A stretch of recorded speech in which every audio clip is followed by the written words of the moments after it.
Sveiki, čia Teismo Vikingas. Jau rodžiau LRT ir kitų žiniasklaidos priemonių propagandos ir nuomonių formavimo pavyzdžius. Žurnalistika šiaip jau reikalauja nešališko įvykių vertinimo, bet dėja gyvenimas, dideli pinigai ir interesų grupės labai dažnai antklodę traukia į savo pusę. Šiandien parodysiu jums gerai žinomo politiko, konservatoriaus Žygimanto Pavilionio viražus. Persirengimo ir nuomonės keitimo vos kelių dienų bėgyje pavyzdį. Jūs, mano kanalo žiūrovai, jau esate mąstantis, bet tikrai rasime tokių žmonių, kurie net nepastebi, kaip politikai keičia skūras. Ir tokių tikrai daug yra. Persiųskite šį video tiems, kurie nemato tų, kurie politikoje jau 30 metų, o avys juos renka ir renka. Čia bus pavyzdys tų politikų, kurie iš pradžių spjauna į šulinį. Sakyčiau, net nespjauna, o nusišlapina, vėliau nusišypso į kameras, paima didelį kaušą ir iš to šulinio geria. Ir jokios gėdos nejaučia. LRT visada tokius parodo. Šypsosi, padlaižiauja jiems, kviečia į studiją nuolat. Vėl avims smegenis pudrina. Taip, nacionalinis transliuotojas LRT yra viso to dalis. Kągi, tikiuosi supratote šio klipo tikslą ir ilgai nelaukęs rodau akivaizdžius kadrus, kurie man įkrito į akį. Beje, minėtą klipą su anglų subtitrais nusinčiau keliems Amerikos žurnalistams ir politikos dalyviams. Jei tokių pažįstate ir jūs, padarykite tą patį kartu su manimi. Jiems bus įdomu pasižiūrėti.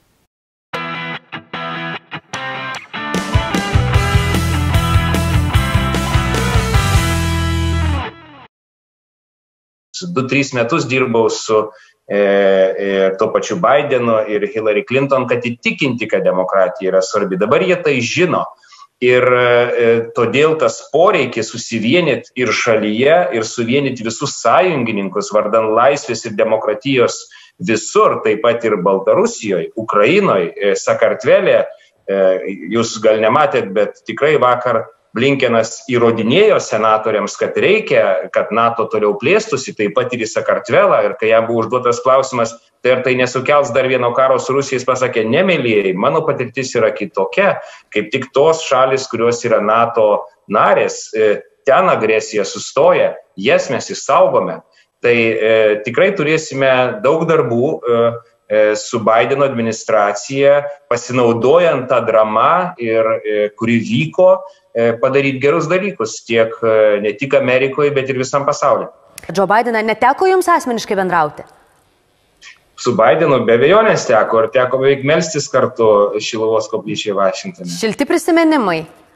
Labai šiltas žmogus, puikus humoro jausmas, labai aštrus protas ir turbūt bandau istoriškai prisiminti, turbūt nėra tokio užsienio politikoje patyrusio žmogaus kaip Bidenas. Tai tikrai puikia asmenybė.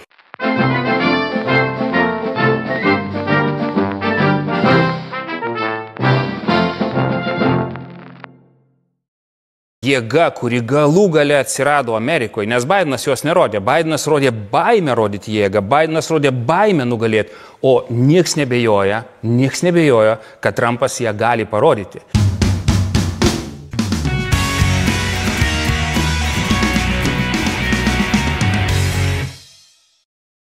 Jinai vienintelė, beje, viena iš dienų buvo, kai pasikvietė visas etninės bendruomenės, ką anksčiau darydavo Reiganas. Trumpas tokių dalykų nedaro. Pas Trumpą konvencijų Ukrainos nebuvo. Čia Ukraina pasniom valandom, aš net stebėjusi, kaip su užsienio politika dirbantis 4 galingi žmonės. Ir pati Kamala pastatė labai aiškiai ant Ukrainos. Putinas buvo minimas visur prie diktatorių ir tų, kuriuos reikia nugalėti.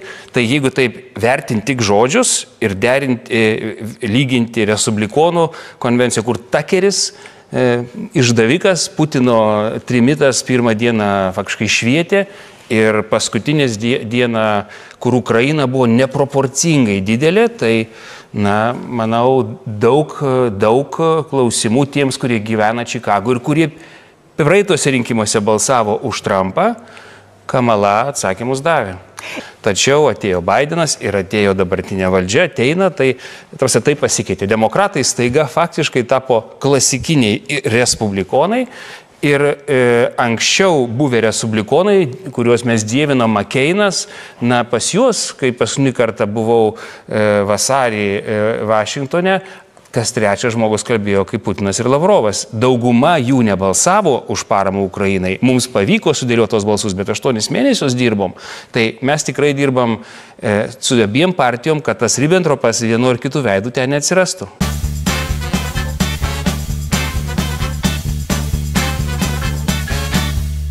Žygimantai, kaip jums tie pirmieji rezultatai kelia nuostabą ar nelabai? Nu, viskas čia aišku, taip sakant, čia jau šį kartą pokyčio neįvyks. Taip sakant, bus Trumpas, manau. Sakot, pokyčio neįvyks, tai kaip tik pokytis bus. Ar mes grįžtame į 2016? Ne, tai matot, čia buvo nemažai vilčių ir didžiulis klausimas, ar Amerika pasiruošus išrinkti moterį prezidentę. Aš kažkaip daugelis šito netikėjo, nuvažiavęs tą demokratų konvenciją, aš pažiūrėjau, šansų yra, bet vis dėlto tai dar netapo realybė. Amerika iš tikrųjų yra daug konservatyvesnė valstybė negu mes. Na, aišku, nepalyginsi mūsų su kokiu New Yorku, ten dar 100 metų į priekį, bet ta tikroji Amerika yra, gal nelyginsiu su kokiom kitom Europos šalim, bet tikrai mes esame, bet net ir demokratų akimis Šiaurės Baltijos šalis yra jų siekiamybė. Mes esame tai, ko jie nori tapti. Na, jeigu tapsime iki galo Šiaurės, taip sakant, dalimi. Tai tiesiog tai dar neįvyko, bet kita vertus tai jau baigėsi, nes aš dar tada, kai pirmą kartą Trumpą rinko, buvau irgi tose konvencijose visose respublikonų. Baltieji europiečiai tampa mažuma.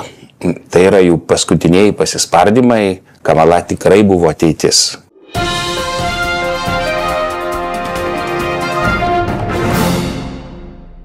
Ir dabar Bidenas padarė nuostabų dalyką. Jei nereikėjo eiti per visus kaimus, miestus ir tapti, ten gal ir striktų, nes ten yra konservatyvumo.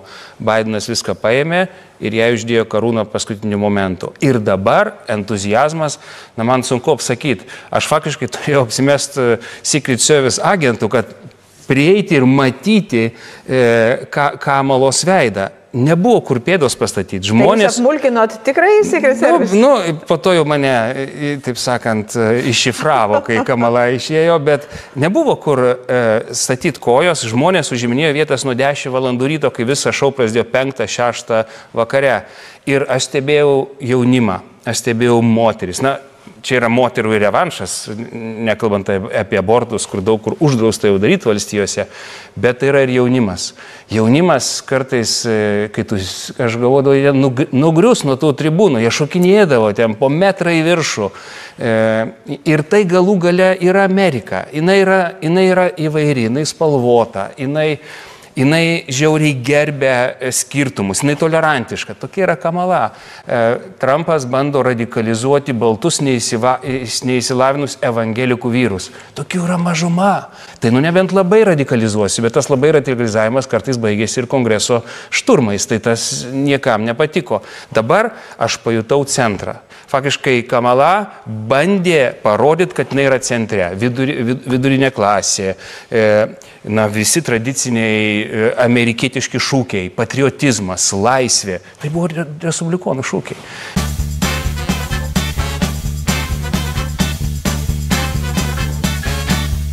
Trumpui, nes jam nėra svarbesnio priešo kaip Kinija. Rusija yra visą laiką antroje vietoje. Ir, Trumpas kol kas nepajudėjo į vidurį, iš čia kažkokį bando maskuotę užsidėti, biškį kremo ant veido, ir taip jau ten daug. Kažkaip jis manęs dar neįtikina. Jis kol kas yra toli dešiniai ir beje, daug kas sakė Vašingtonė, jisai tų triukų išmoko iš Orbano. Orbanas, kada buvo išmestas iš valdžios ir atėjo antrą kartą, jisai jau nebenorėjo iš jos išeiti ir padarė viską, kad nebeišeitų. Ir žiniasklaida, teisingumas, tai ir amerikiečiai tai jaučia. jie nenorėtų, kad tai būtų Orbanas numeris 2 Amerikoje, nes tas jau pradeda vykti.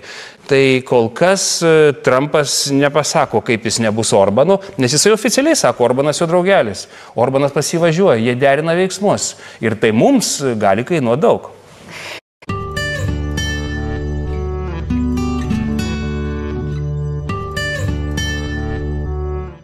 Tai nežinau, gal Trumpas dar kažką atras, bet man atrodo, jisai dabar yra įdėtas į dėžutę, kuriuo jis nesitikėjo būti. Prieš 2 savaitės visi galvojo, kad laidotuvių vainikus neši demokratų konvencija, dabar atėjo su gėlėm, transparantais ir jau tiki pergalę.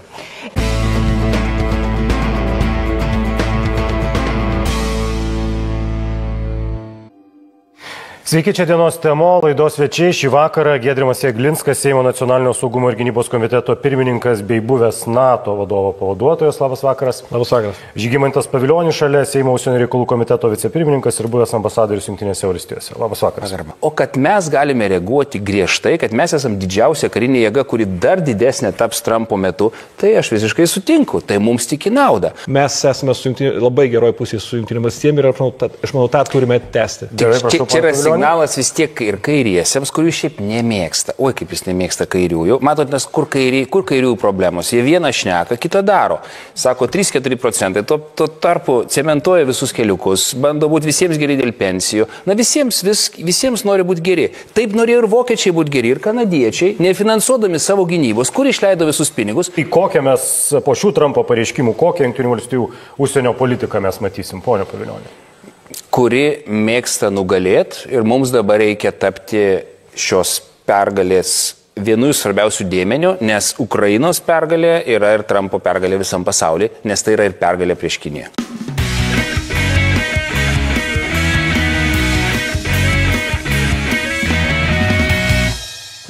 Trumpas bando radikalizuoti baltus neįsilavinus evangelikų vyrus. Tokių yra mažuma.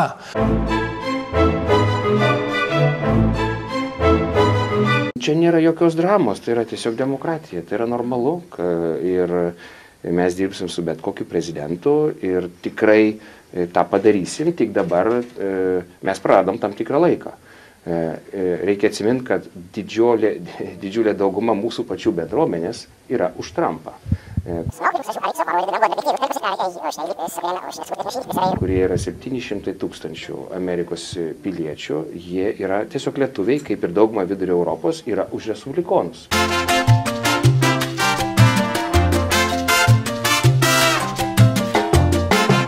Tai kol kas Trumpas nepasako, kaip jis nebus Orbanu, nes jisai oficialiai sako, Orbanas jo draugelis. Orbanas pasivažiuoja, jie derina veiksmus. Ir tai mums gali kainuoti daug.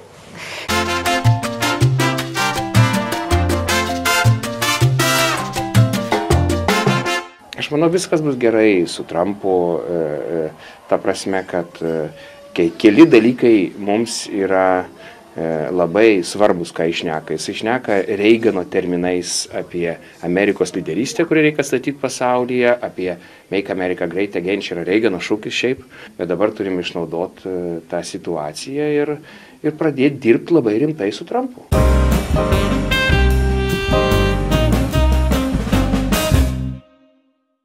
Tai prezidentas Bidenas visada buvo su mumis, nuo, galima sakyti, 18 amžiaus.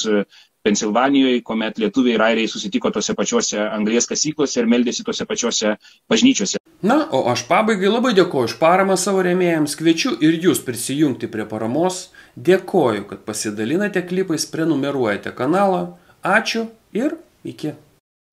Trumpas bando radikalizuoti baltus neįsilavinus evangelikų vyrus. Tokių yra mažuma.